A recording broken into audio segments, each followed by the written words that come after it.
अड़िया में कहाँ चलवा मिला ना बेटा भी कमाइते ना हवा। हाँ ललन भाई बतिया तू सही कही था। ठीक है मैं बैठल कब जी तुम बाजी ला तोरा लगी दवाई ले लीवा। कामा मिलो हल हो।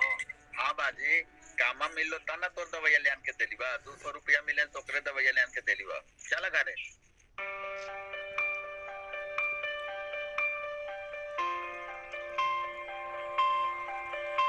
दम पूरे भीतर सटा दे।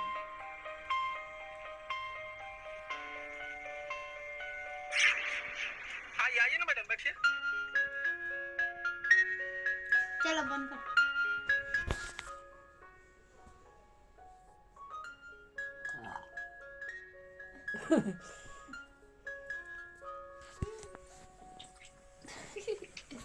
हमार गोर क्या मैडम कोई दिक्कत है? नहीं है एकदम परेशान नजर आ रहे हैं।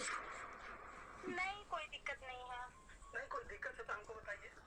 लागे की जानवा बाची ना रंग डालर के रहे जमती अरे सकी गोली चलल सारी रोटी अरे चमरन के रहे बरती अरे ये तनी से हम नहीं सारा चीज हमें को देखना पड़ता है और एक मेरा पति है वो तो और नहीं कमाता धमाता घर में बैठा रहता।